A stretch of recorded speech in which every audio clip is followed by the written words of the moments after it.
संतुष्ट करने के लिए यज्ञों के समय प्रयुक्त होती थी। ब्रह्म को संतुष्ट करने के लिए होती थी प्रयुक्त, अर्थात जो भी हम कर्म कर रहे हैं उस कर्म के फल को भगवान को ही अर्पण कर देना।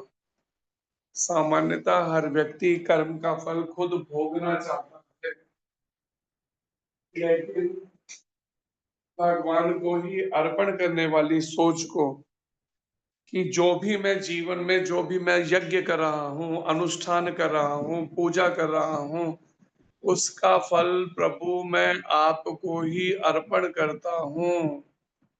कृपा करके आप इसे स्वीकार करें।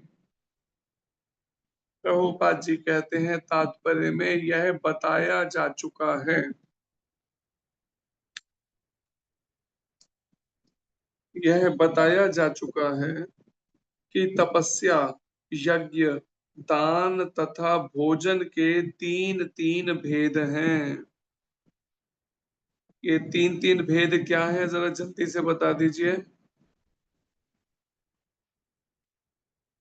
तपस्या, यज्ञ, दान तथा भोजन के तीन तीन भेद कौन से हैं, जरा जल्दी बताइए। ये किन भेदों की बात हो रही है यहाँ पर, तीन भेदों की? तीन हाथ खड़े हुए हैं केवल, चार हाथ। बोलिए मानसी माता, किन तीन भेदों की बात हो रही है?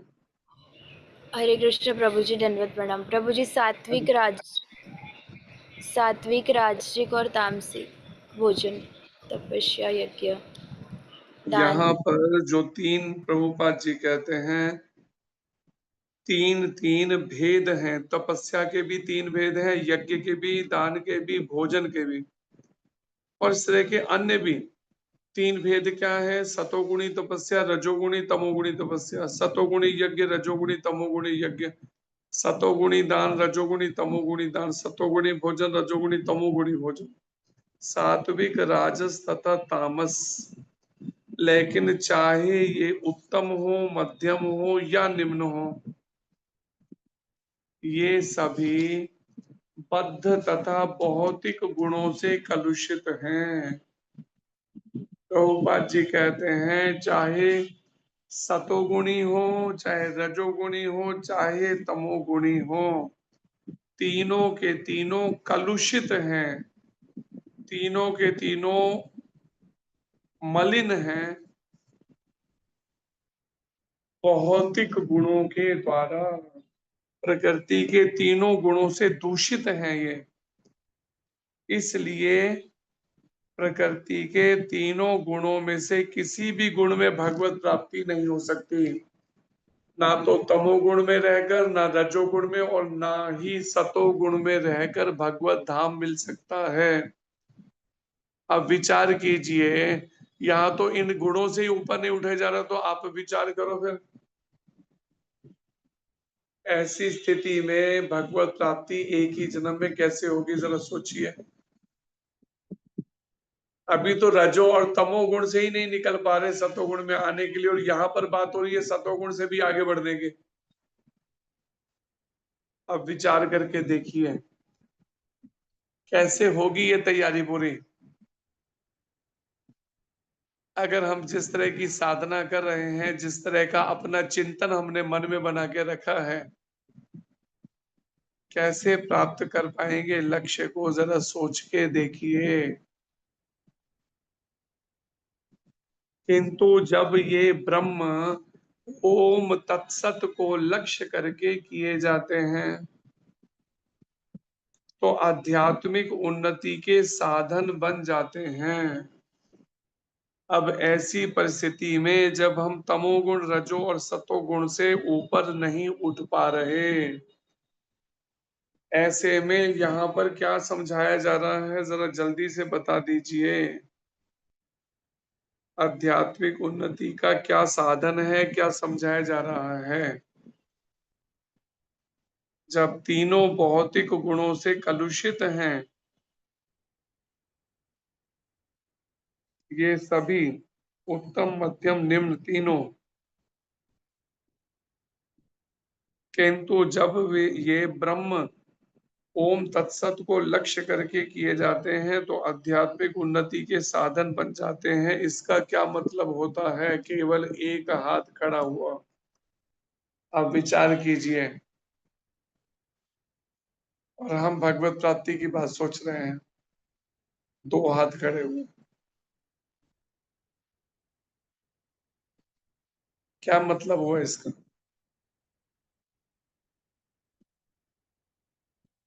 ये शुद्ध भक्ति माता।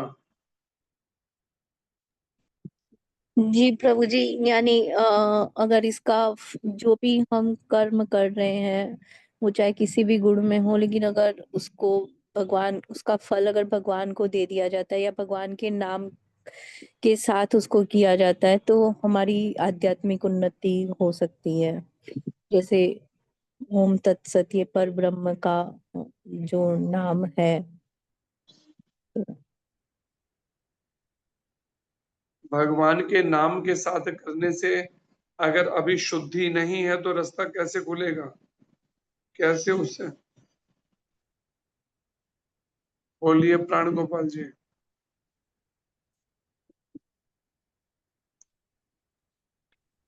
हरे कृष्ण प्रभु जी, दंडवत प्रणाम। हरे प्रभु जी, प्रामाणिक गुरु जो स्वयं अपने में स्थित हो, सिद्ध हो, जो जो सक्षम हो, ऐसे प्रामाणिक गुरु की शरण ग्रहण करके तभी रास्ता खुल सकता है। तभी हम भगवान को जो भी हम कर्म करते हैं वो अर्पण कर सकते हैं। अर्पण करते, भगवान को अर्पित करते हुए हमें जो भी कर्म हो उसका फल जो है भगवान को अर्पित करेंगे तो ही हम सतोगुण से ऊपर उठ सकते हैं। कर्म को अर्पित करेंगे या कर्म के फल को अर्पित करेंगे? कर्म के फल को प्रभु जी, ये फल क्षमा को, चाहता पहले बीच में आपने कर्म भी कहा, फिर कर्म का फल भी, दोनों बातें कही। और उन्होंने भी अधूरी बात की थी। पहले कहा कि हाँ भगवान को अर्पण, फिर कहते हैं नाम के साथ में करते हुए। तो यहाँ पर जो वर्णन है, किंतु जब ये ब्रह्म ओम तत्सत को लक्ष्य करके किए जाते हैं, उस ब्रह्म को जो सर्वव्यापक है, जो अपनी अचिंत्य शक्ति के द्वारा सारे ब्रह्मांडों में व्याप्त है, उस ब्रह्म को लक्ष्य करके जो सभी जीवों के हृदय में भी परमात्मा रूप में बैठा है, सृष्टि के कण कण में जो रहता है, उस ब्रह्म को लक्ष्य करके अगर किए जाते हैं तो आध्यात्मिक उन्नति के साधन बन जाते हैं। कौन बन जाते हैं? सतोगुणी तपस्या, रजोगुणी तमोगुणी तपस्या, सतोगुणी यज्ञ, रजोगुणी तमोगुणी यज्ञ, सतोगुणी भोजन, रजोगुणी तमोगुणी भोजन, सब जब भगवान को केंद्र में कर देंगे तो परिणाम में तमोगुण और रजोगुण खुद ही कब छूट जाएगा पता भी नहीं चलेगा। फिर तमो रजो में रह ही नहीं पाएंगे, क्योंकि जब भगवान को लक्ष्य करेंगे तो इतनी बुद्धि खुद ही आएगी, शास्त्र के माध्यम से या प्रमाणिक गुरु के माध्यम से, कि भगवान को मांस मछली अंडा अर्पण नहीं होता। एक हमारा गुरु भाई अमेरिका में बैठा है, विदेश में रहता था, तो परिणाम जब तक उसे पता नहीं था भक्ति के बारे में, वो कहता था मैं भगवान कृष्ण को बियर का भोग लगा के पिया करता था। लेकिन जब उसको पता चला इस बात का, तब जाके उसने चाय कॉफी भी छोड़ी। तो यहाँ पर यही बात है कि जब ब्रह्म को लक्ष्य रखा तो परिणाम में तब बुद्धि जागी प्रमाणिक गुरु से कि भाई बियर का भोग नहीं लगता है भगवान को। तब तक बियर भोग लगा के पीता था, उसने खुद बताया हमें बात। तो ऐसी ऐसी महान आत्माएं इस धरती पे हैं, विचार कीजिए। प्रभुपाद जी कहते हैं शास्त्रों में ऐसे लक्ष्य का संकेत हुआ है, और ये जो ब्रह्म को लक्ष्य करके अपने सारे कर्म किए जाए, कर्मों के फल अर्पण कर दिए जाएं, ये बात शास्त्रों में भी कही गई है, संकेत किया गया। ये कोई अपनी मनगढ़ंत फिलॉसफी नहीं है। और यहाँ तो श्लोक में ही वर्णन कर दिया गया। भगवत गीता के 17वें अध्याय का 23वां श्लोक स्पष्ट बता रहा है, ओम तत्सत इति निर्देशो। स्पष्ट बता रहा है, ओम तत्सत वाले निर्देश कर रहा है, ब्रह्म स्त्रिविधा स्मृतः ब्रह्मणास्तेन वेदाश्च यज्ञाश्च विहितः पुरा। कि उसको वेद है, यज्ञ है, और जो भी विहित कर्म वो ब्रह्म को अर्पित करके ही उसका फल, इस तरह से वो कर्म फल के प्रभाव से बच सकता है। ओम तत्सत, ये तीन शब्द विशेष रूप से परम सत्य भगवान के सूचक हैं। जो परम सत्य भगवान है और उनका नाम क्या है? श्री कृष्ण, भगवान श्री कृष्ण, उनका सूचक है ये ओम तत्सत। इसलिए कुछ जगह हमने देखा गीता प्रेस गोरखपुर की भगवत गीता के आखिर में हर अध्याय के ओम तत्सत, ओम तत्सत, ओम तत्सत ये लिखा है। क्यों? कि भगवान कृष्ण को उसका फल अर्पण करते हैं। जो हमने अध्ययन किया भगवत गीता का, उसे हम फल को अपने पास न रख के भगवान को ही अर्पण कर रहे हैं। तेरा तुझको अर्पण क्या लागे मेरा, इस भावना से जीवन, इस भावना से सत्कर्म करना या भक्ति करना। वैदिक मंत्रों में ओम शब्द सदैव रहता है। जब भी आप वैदिक मंत्रों की बात करेंगे तो ओम शब्द सदैव रहता है। प्रभुपाद जी कहते हैं उसमें, जो व्यक्ति शास्त्रों के विधानों के अनुसार, जो व्यक्ति शास्त्रों के विधानों के अनुसार कर्म नहीं करता, शास्त्र में जो विधान बताए हैं उसके अनुसार कर्म नहीं करता, जो उसे पर ब्रह्म की प्राप्ति नहीं होती। उस परम ब्रह्म भगवान को, श्री कृष्ण को जो प्राप्त करना चाहता है, शास्त्रों के विधि विधानों के अनुसार उसे कर्म करने चाहिए।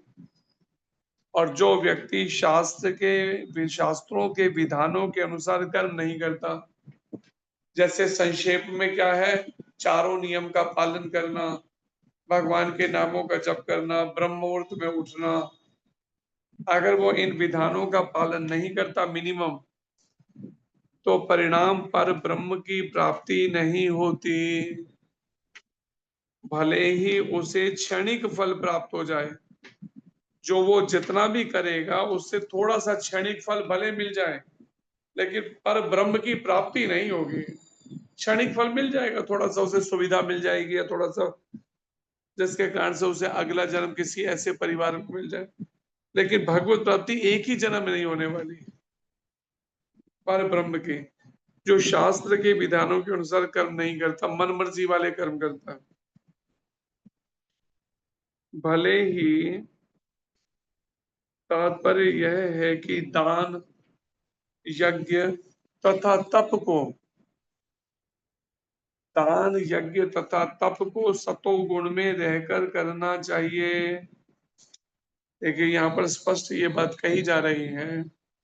प्रभुपाद जी कहते हैं कि दान, यज्ञ और तपस्या सतोगुण में रहकर करना चाहिए, ना तो रजोगुण में, ना ही तमोगुण में। और सतोगुण में कैसे करना चाहिए, उसकी शिक्षा अभी पहले के वो श्लोकों में लगातार की गई है। इसी विषय को बार बार समझाया गया।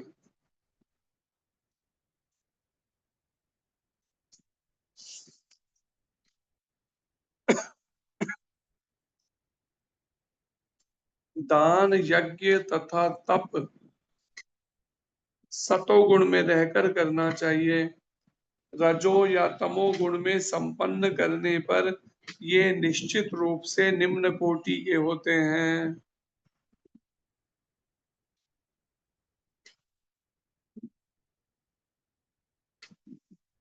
रजो या तमो गुण में संपन्न करने से ये निश्चित रूप से निम्न कोटि के होते हैं। दान, यज्ञ, तपस्या। ओम तत्सत शब्दों का उच्चारण परमेश्वर के पवित्र नाम के साथ किया जाता है। उदाहरणार्थ ओम तत् विष्णु। जब भी किसी वैदिक मंत्र का या परमेश्वर का नाम लिया जाता है तो उसके साथ ओम जोड़ दिया जाता है। यह वैदिक साहित्य का सूचक है। वेदों में ये बात वर्णन है, जब भी भगवान के लिए संबोधन होगा ओम शब्द साथ जोड़ दिया जाता है।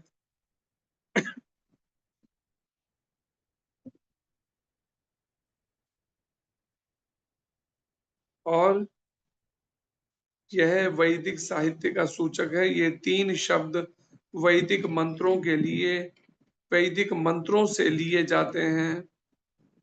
ये 3 शब्द वैदिक मंत्रों से लिए जाते हैं।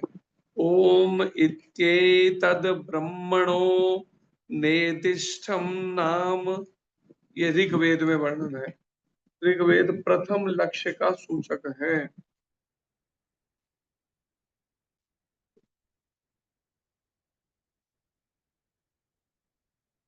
फिर त्वमसि, त्वमसि छांदोग्य उपनिषद में वर्णन है, दूसरे लक्ष्य का सूचक है। तथा सद एव सौम्य, छांदोग्य उपनिषद एव सौम्य, छांदोग्य उपनिषद में तृतीय लक्ष्य का सूचक है। ये तीनों मिलकर क्या बनते हैं? ओम तत्सत। ओम लिया गया ऋग्वेद से, तत् लिया गया छांदोग्य उपनिषद से, छठे स्कंद से उसके, और सत लिया गया वो भी छांदोग्य उपनिषद से। ये तीनों मिलके ये मंत्र बना ओम तत्सत।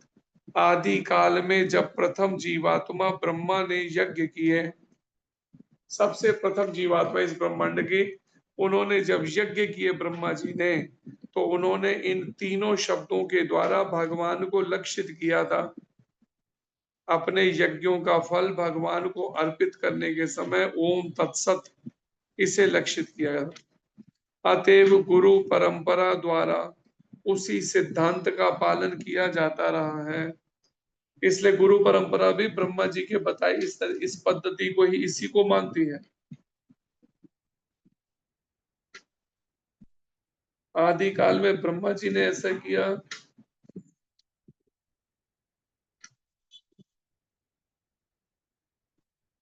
और फिर गुरु परंपरा इसी को, ब्रह्मा जी के बताई तरीके पद्धति को ही मानते हुए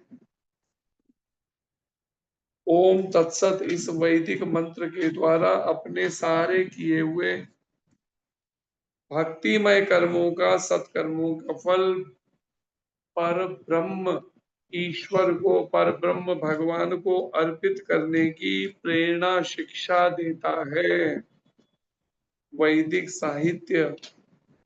आदि काल में जब प्रथम जीवात्मा ब्रह्मा ने यज्ञ किए, तो उन्होंने इन तीनों शब्दों के द्वारा भगवान को लक्षित किया था। अतएव गुरु परंपरा द्वारा उसी सिद्धांत का पालन किया जाता रहा है। अतः इस मंत्र का अत्यधिक महत्व है, इस मंत्र का अत्यधिक महत्व है। अतएव भगवत गीता के अनुसार कोई भी कार्य ओम तत्सत के लिए, अर्थात भगवान के लिए किया जाना चाहिए। कोई भी कार्य भगवान के लिए किया जाना चाहिए, अपने लिए नहीं। जब गीता में भी भगवान कृष्ण ने कहा, भोगता राम यज्ञ तपसाम सर्वलोक महेश्वरम, भोगता राम यज्ञ तपसाम, सब तरह की यज्ञों का और तपस्याओं का भोगता और स्वामी मैं हूं। जब भगवान खुद कह रहे हैं मैं भोगता और स्वामी हूं, तो क्यों ना ओम तत्सत करते हुए इस मंत्र के द्वारा, वैदिक मंत्र के द्वारा उस यज्ञ को, उस तपस्या के फल को, जो भी हम थोड़ा सा भी अगर कुछ कर पाते हैं, क्यों ना पर ब्रह्म भगवान को अर्पण करना चाहिए, उसे अर्पित कर देना चाहिए भगवान को। ऐसा यहाँ बताया जा रहा है। और ऐसा पूर्व में कई भक्तों ने किया। और सबसे मुख्य उदाहरण किसका है इसमें, जिन्होंने अपना ये सारी तपस्याएं सब भगवान को अर्पण कर दी हो? वो कौन है ऐसा प्राण गोपाल जी?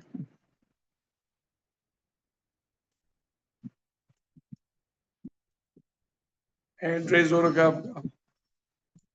हरे कृष्ण प्रभु जी। जी प्रभु जी, ब्रह्मा जी ने सबसे पहले किया था। सबसे पहले ब्रह्मा जी ने किया, उसके बाद कोई और नाम किसी को याद आता हो?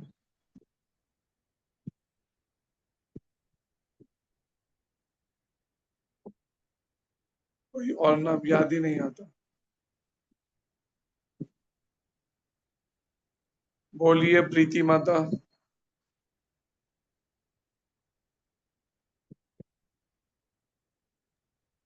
हरे कृष्णा प्रभु जी, पंचांग प्रणाम।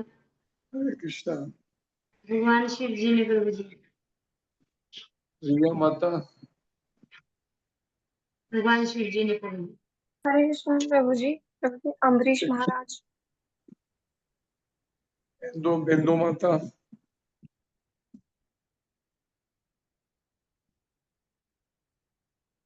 अम्बरीश महाराज ठीक है बिल्कुल। और बिंदु माता। प्रभु जी प्रभुपाद जी। प्रभुपाद जी। सोनिया माता। सोनिया शर्मा माता। हरे कृष्णा प्रभु जी, परीक्षित महाराज। श्वेत महाराज। शुद्ध भक्ति माता। जी प्रभु जी, ब्रज की गोपियों ने। ब्रिज की गोपियों ने। अम्बरीश महाराज और ब्रिज की गोपियां, ये ऐसे उदाहरण हैं जिन्होंने पूरी तरह से अपने यज्ञ और तपस्याएं भगवान को, पर ब्रह्म को, श्री कृष्ण को अर्पित कर दी। ओम तत्सत। पीछे कुछ रखा ही नहीं अपने लिए बचा के। इसका मतलब फिर तो वो बिल्कुल कंगाल हो गए होंगे, कोई पुण्य सत्कर्म ला ही नहीं होगा उनके पास। लेकिन ऐसा नहीं है। कहते हैं दान दिए धन ना घटे, कह गए दास कबीर। कभी दान देने से, या दान नहीं भी कहो तो सर्वस्व अर्पण करने, कभी कुछ घटता नहीं है, बल्कि भगवान खुद ही मोर्चा संभाल लेते हैं फिर उस जीव का। और अतएव भगवत गीता के अनुसार कोई भी कार्य ओम तत्सत के लिए अर्थात भगवान के लिए किया जाना चाहिए। कोई भी कार्य भगवान के लिए किया जाना चाहिए। जब कोई इन तीनों शब्दों के द्वारा तप, दान तथा यज्ञ संपन्न करता है, तप करता है, दान करता है तथा यज्ञ संपन्न करता है, तो वह कृष्ण भावना अमृत में कार्य करता है। कृष्ण भावना अमृत दिव्य कार्यों का वैज्ञानिक कार्यान्वयन है, जिससे मनुष्य भगवत धाम वापस जा सके।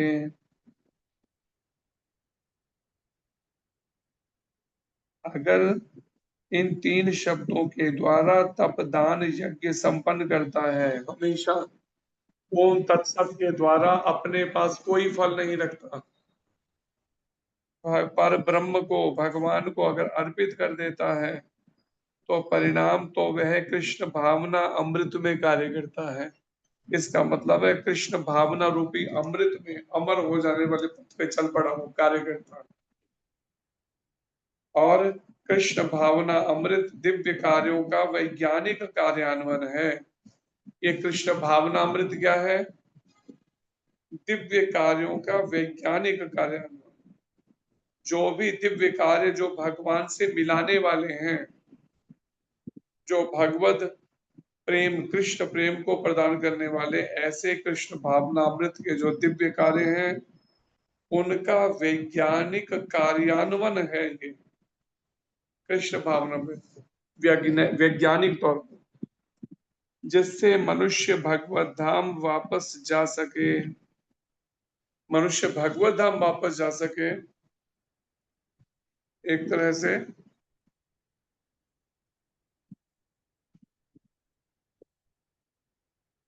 तभी संभव है इस संसार या जगत, इस भौतिक जगत या जन्म मृत्यु के चक्र से छुटकारा, जब दिव्य कार्यों को वैज्ञानिक कार्यान्वयन। वैज्ञानिक कार्यान्वयन का मतलब क्या होता है, जरा बता दीजिए। ये वैज्ञानिक कार्यान्वयन किसे कहते हैं? दिव्य कार्यों का वैज्ञानिक कार्यान्वयन का मतलब क्या होता है? बोलिए रिया माता। हरे कृष्ण प्रभु जी प्रैक्टिकली करना उन्हें। वैज्ञानिक कार्यान्वयन का मतलब है जीवन में व्यवहारिक रूप देना, खाली रट्टा नहीं लगाना थ्योरी का। हम तो दास हैं जी, हम तो दासी हैं जी, हम तो दास हैं जी, बस दास दास रटते तो रहे। लेकिन जब कोई थोड़ा सा अगर मेरी इच्छा पूरी नहीं हुई तो तब दास्य भाव को थोड़ी देर के लिए अलग रख के पहले महाभारत पूरा अच्छे से लड़ लें, उसके बाद फिर दास्य भाव ले आएंगे बाद में। जैसे आज ही हमारे पास फोन आया था एक मंदिर से, तो वहां पर कोई खटपट हुई होगी किसी बात को लेके, तो पूरा भिड़ दिए तबीयत से एक दूसरे को बातें सुना ली, हवा निकाल देंगे, ये कर देंगे, दुनिया भर के सुना दी। उसके बाद फोन करके माफी भी मांग ली, उसके बाद फिर दास्य भाव जाग गया फिर दोबारा से। ये कैसा विचित्र दास्य भाव है हमारा। पहले वाणी से अपराध भी करते हैं और फिर उसके बाद में दास्य भाव में फिर प्रवेश कर जाते हैं, और फिर जब मौका आता है भिड़ने का फिर दोबारा भिड़ भी लेंगे, फिर भिड़ने में फिर दास्य भाव में चले जाएंगे। कैसे चतुर हैं हम, हैं कैसी कैसी कलाएं सीख रखी हैं। अपराध भी करते जा रहे हैं बोझा सर पे इकट्ठा, और उसके बाद में फिर दास्य भाव की बातें भी किए जा रहे हैं। कारण क्योंकि मन काबू में नहीं है, इसलिए मन बार बार गलती करा रहा है, बार बार अपराध करा रहा है, बार बार पाप करवा रहा है, और उसके बाद में फिर दोबारा उसको जब एहसास होता है ये तो ठीक नहीं किया, तो फिर दास्य भाव में आ जाता है, फिर माफी मांगने लगता है। कब तक कोई पता नहीं, कब तक, जब तक हम खुद नहीं चाहेंगे तब तक कोई और तरीका नहीं हमारा वो दोष जा सके। और फिर प्रभुपाद जी कहते हैं ऐसी दिव्य विधि से कर्म करने में शक्ति का क्षय नहीं होता। अगर दिव्य विधि से, आध्यात्मिक विधि से कर्म किया जाए, अर्थात कृष्ण भावना अमृत में रह के कर्म किया जाए, तो शक्ति का क्षय नहीं होता, शक्ति तब नष्ट नहीं होगी। इसलिए समझिए, अगर शक्ति का क्षय नहीं करना चाहते कि हमारी शक्ति नष्ट हो, तो परिणाम में दिव्य विधि से कर्म करने की प्रैक्टिस करें। अगर कृष्ण भावना अमृत में कर्म करेंगे तो उसमें सोच क्या है, ये भगवान कृष्ण का परिवार है। जब कृष्ण भगवान का परिवार है तो फिर किसी से आप इस तरह की मूर्खतापूर्ण बातें नहीं कह सकते, हम तेरी हवा निकाल देंगे, और ये जो मूर्खों के जो पागलपन जैसा किया इन्होंने, जो हम तक खबर पहुंची जिस भी मंदिर से, और तमाशा देखने वाले वहां पहले खड़े, तमाशा भी देख रहे साथ में, जो अभी क्लास में है वो तमाशा देखने के लिए खड़े हैं वहां पर, वो भिड़ रहे हैं, दोनों में से चुप नहीं कराते वहां तमाशा देख। इसलिए समझें, अगर हम वहां खड़े भी रहते हैं ना तो अपराध हो जाता है। हमें सत्य का या धर्म का पक्ष लेना चाहिए, निष्पक्ष होकर। अगर ऐसा नहीं करेंगे तो भुगतना पड़ेगा हिसाब किताब। इसलिए समझिए, बार बार गलती नहीं करिए जिसके कारण से कर्म और सर पे बनता रहे। अगर हम समझते हैं कि प्रभुपाद जी बार बार कह रहे हैं दास्य भाव में भक्ति करनी चाहिए, तो फिर उस दास्य भाव में आचरण व्यवहारिक रूप में वैज्ञानिक ढंग से उस दिव्य विधि को जीवन में व्यवहारिक रूप देना सीखें। हरे कृष्णा। धन्यवाद आप सबका। हरे कृष्ण।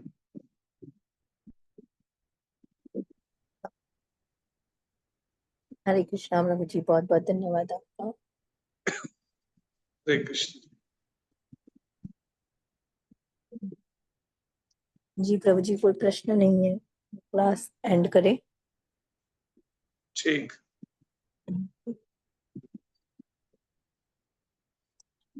जी प्रभु जी, हैंड रेज हुए हैं प्रश्न के लिए, तो ले सकते हैं।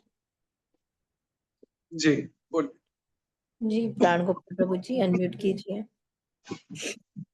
हरे कृष्ण प्रभु जी, धन्यवाद मैडम। प्रभु जी, मेरा छोटा सा प्रश्न था ये कि यहाँ पे जो ओम तत्सत का बताया गया है, तो पहले मैं एक अपने ही गुरु भाई थे जो उनकी क्लास चलती थी भगवत गीता की, तो मैं उनको ज्वाइन किया था मैंने। तो उन्होंने कहा था ओम तत्सत हमें नहीं बोलना चाहिए, हमें हरे कृष्णा बोलना चाहिए। ओम तत्सत जो है ये जो ज्ञान मार्गी है वो लोग बोलते हैं, हमें हरे कृष्ण ही बोलना चाहिए। हम तो वो बोल रहे हैं जो प्रभुपाद जी बोल रहे हैं, इसलिए एक एक लाइन लेके चल रहे हैं कि बिना अपना एडिशन किए प्रभुपाद जी बोल रहे हैं और हम तो उसको फॉलो कर रहे हैं खाली। प्रभुपाद जी अगर हरे कृष्णा बोलते तो हम भी हरे कृष्णा बोलते हैं। प्रभुपाद जी जब कहते हैं ओम तत्सत बोलते हैं तो हम भी ओम तत्सत बोलते हैं। हम तो तोते की तरह रटने वाले हैं प्रभुपाद जी को, अपने आप से बुद्धि है नहीं हमारे पास। इसलिए जी ओम प्रभु। तत्सत का अर्थ भी वही है, ये चीज को समझना सीखे, बुद्धि को थोड़ा विकसित करते हुए एक लिमिटेड कूप मंडूक के दायरे में ना घूमे। जी अगर प्रभु। ओम तत्सत बोले तो भी हरे कृष्णा है, हरे कृष्णा बोले तो भी हरे कृष्णा ही है। इस भावना को दृढ़ करें। हरे कृष्ण। जी प्रभु, हरे कृष्ण, धन्यवाद। हरे कृष्ण।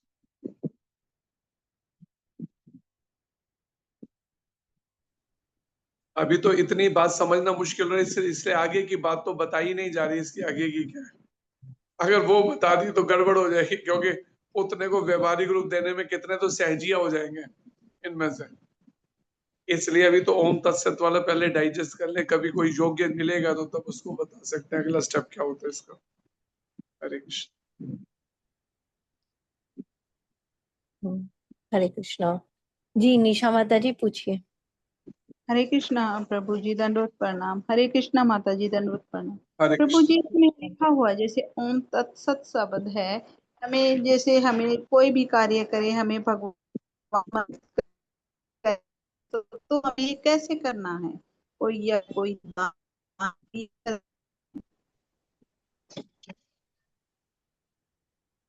जब कोई कार्य पति के लिए बच्चों के लिए करना होता है तो कैसे करते हो? उस समय में अलग से सोचते हो कि ये पति के लिए बच्चों के लिए, या अपने आप एक स्वाभाविक नेचुरली होने लगता है?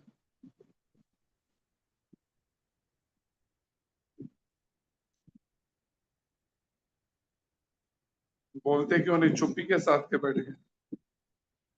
निशा माता अनम्यूट कीजिए अपने आप को। हरे कृष्णा प्रभु जी। जब परिवार के लिए जब हम करते हैं उस समय अलग से सोचते हैं कि ये बच्चे के लिए, ये पति के लिए, या एक स्वाभाविक अपने आप ही सुबह से लेके रात तक मशीन की तरह किए चले जा रहे हैं परिवार के लिए? हाँ जी प्रभु जी। ऐसे ही भगवान को भी अपने श्वासों में, अपने जीवन में, अपने व्यवहारिक उसमें बसा लेना चाहिए, इसी तरीके से कि वो कार्य जो है कृष्ण की प्रसन्नता के लिए किए जा रहे हैं, ना कि पति और बच्चों की प्रसन्नता के लिए। कृष्ण उनके हृदय में बैठे हैं, मैं तो कृष्ण को प्रसन्न करने के लिए कर रही हूँ, ना कि पति को प्रसन्न करने, ना बच्चों को।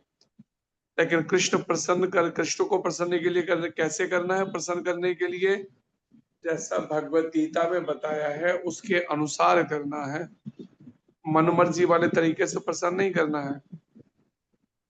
कोई कहे नॉनवेज बना दो, कोई कहे अंडा बना दो, कोई कहे, गीता के अनुसार उन्हें उस तरह से कृष्ण को सेंटर करने वैसा ही करना चाहिए जैसे पति और बच्चों को हमने कर रखा है, फैमिली को कर रखा है, परिवार को कर रखा है। ये मेरा मायका है, ये मेरा ससुराल है, ये मेरे ससुर है, ये मेरी सास है, ये मेरा, कितना उनके लिए है।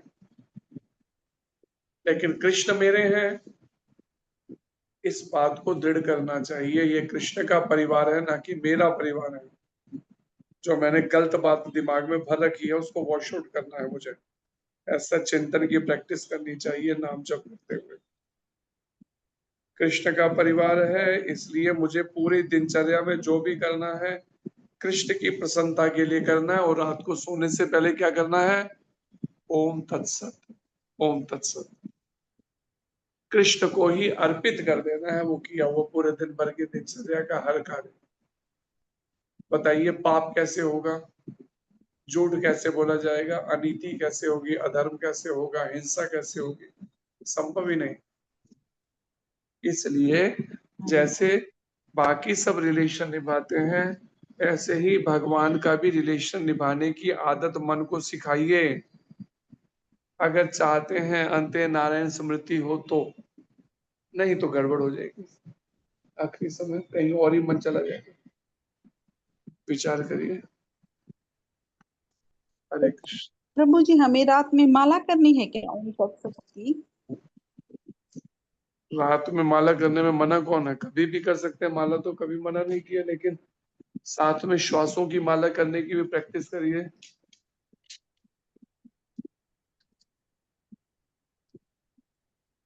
श्वास श्वास से कृष्ण जपो वाली माला भी करिए, माला पे भी करिए और श्वासों में भी करिए।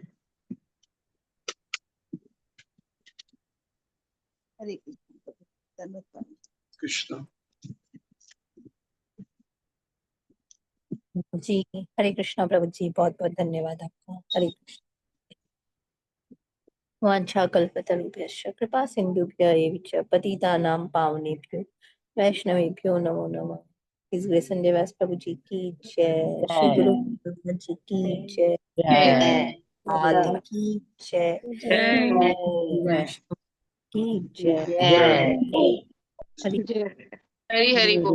हरे कृष्णा प्रभु जी, दंडवत प्रणाम। हरे कृष्णा प्रभु जी, दंडवत प्रणाम। हरे कृष्ण प्रभु जी, धन्यवाद प्रणाम। प्रभु जी पंचांग प्रणाम। दंडवत प्रणाम प्रभु जी। हरे कृष्ण प्रभु जी, धन्यवाद प्रणाम। हरे कृष्ण।